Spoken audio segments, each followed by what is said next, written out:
the fact that the derivative is actually a function sort of gives us an extra wrinkle to deal with, which is if the derivative itself is a function, then shouldn't it have its own derivative? And indeed, that's the case. If we have a function, then we can create its derivative by taking this limit thing. That gives us a new function.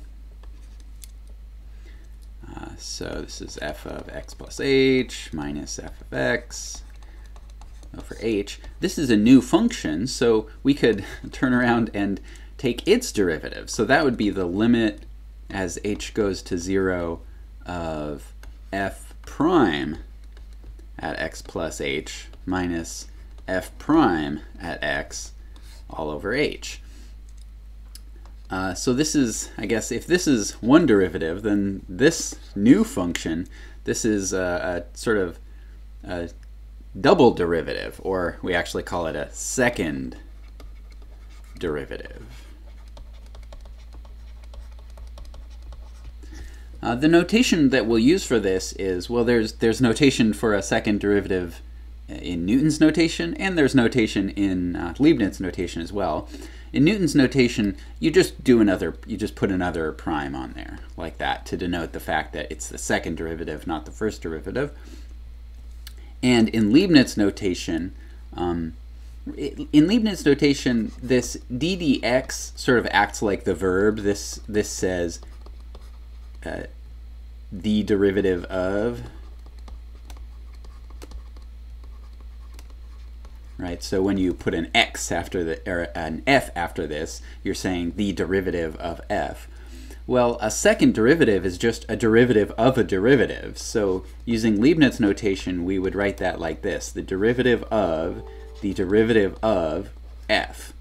But then, these repeated letters kind of make you want to write that d is squared, even though this isn't really, d isn't a variable and it's not being multiplied by itself, but just syntactically it looks like, d is next to d, so you could write d squared. And then in the denominator it looks like dx is multiplied by dx, even though, again, that's not what is happening. But it looks like it, and so you might be tempted to write dx squared, and then there's an f right here. And so this is the notation Leibniz style for second derivatives.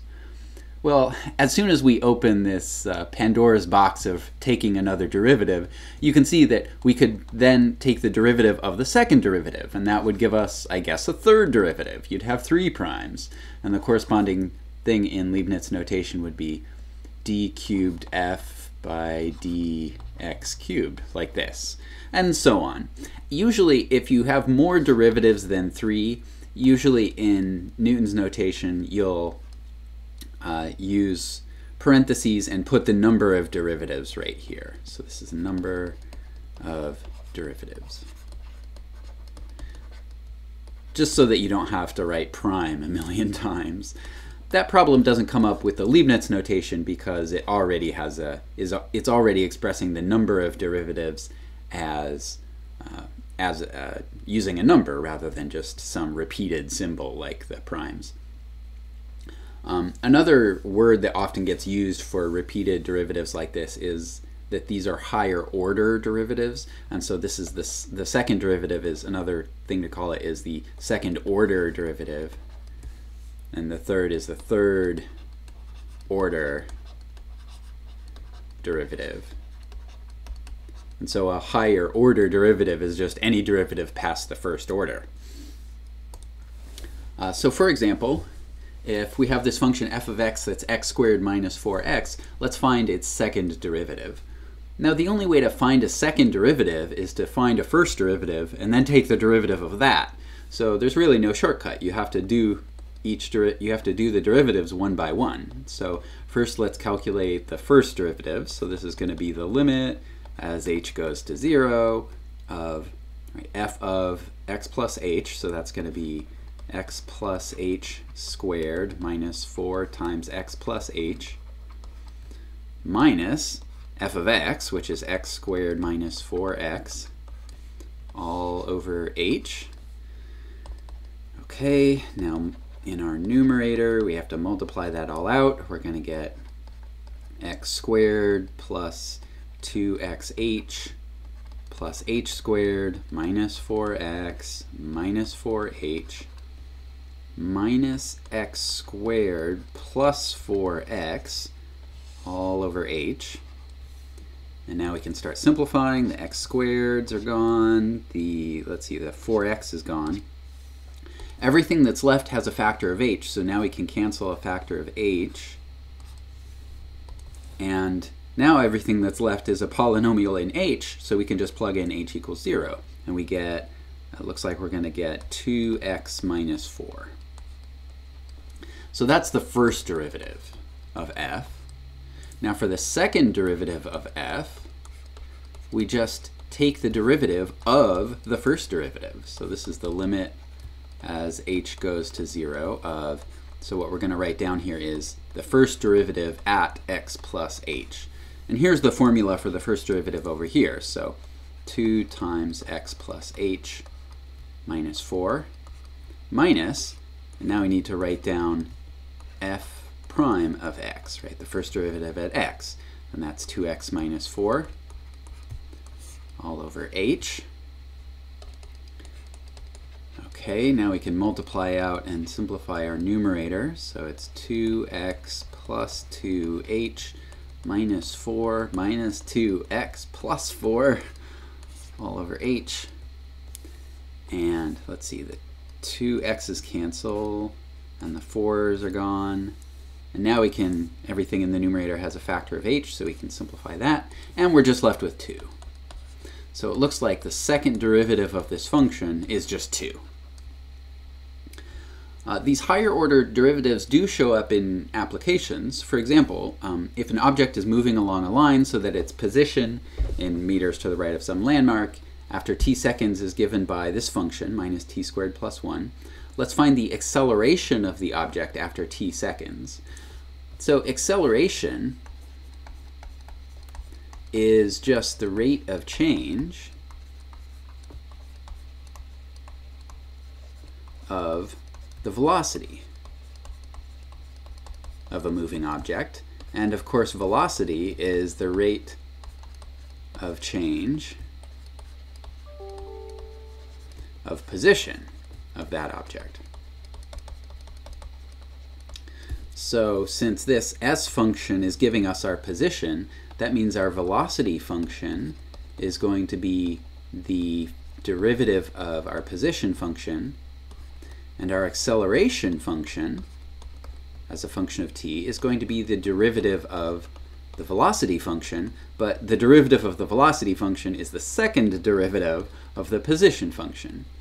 So to find the acceleration of an object moving like this, we just have to take two derivatives of our position function, right? So we have position, and then a derivative with respect to time is going to give us velocity, and then another derivative with respect to time is going to give us acceleration. In fact, there's one more derivative with respect to time that physicists sometimes talk about. The acceleration is, or the derivative of acceleration is called jerk. Since if acceleration is changing quickly, you experience that as sort of a jerk in the direction that you're accelerating.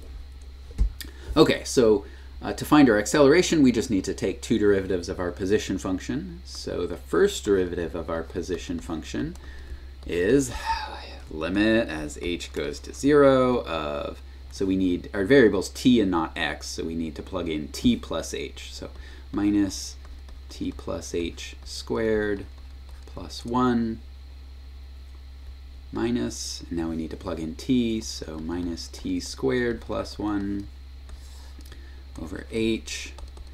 So limit as h goes to 0 of, let's see, minus t squared minus 2th minus h squared plus 1 minus, sorry, minus t squared, so plus t squared minus 1 all over h.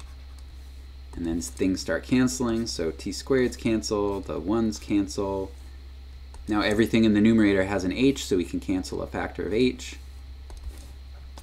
And then plug in 0, and we get, looks like we get minus 2t. Okay, that was the first derivative. Now we need a second derivative. So just do the whole thing again. Limit as h goes to 0 of. So first we need to plug in t plus h into this formula, right? So that's minus 2 times t plus h minus, and then plug t into this formula, minus 2t over h. And what are we going to get? We get limit as h goes to 0 of minus 2t minus 2h plus 2t over h. The 2t terms cancel. Now everything in the numerator has an h, so the h's cancel, and we're just left with minus 2. So it turns out that the acceleration that this object is experiencing is actually a constant acceleration of 2 in the negative direction.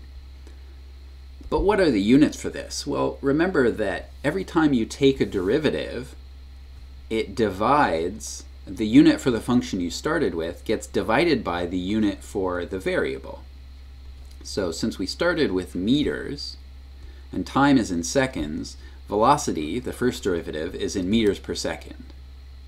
So when we take a second derivative, we divide by the units for time again. And so the units for acceleration are meters per second squared. So this is actually negative 2 meters per second squared. Meters per second squared is really meters per second, right? Since it's telling you each second how much does the velocity change. So each second the velocity changes some number of meters per second. But physicists and mathematicians often sort of play a little game with the units to sort of make it easier to write. So they'll write meters per second squared, treating this as if it's a fraction rather than a unit.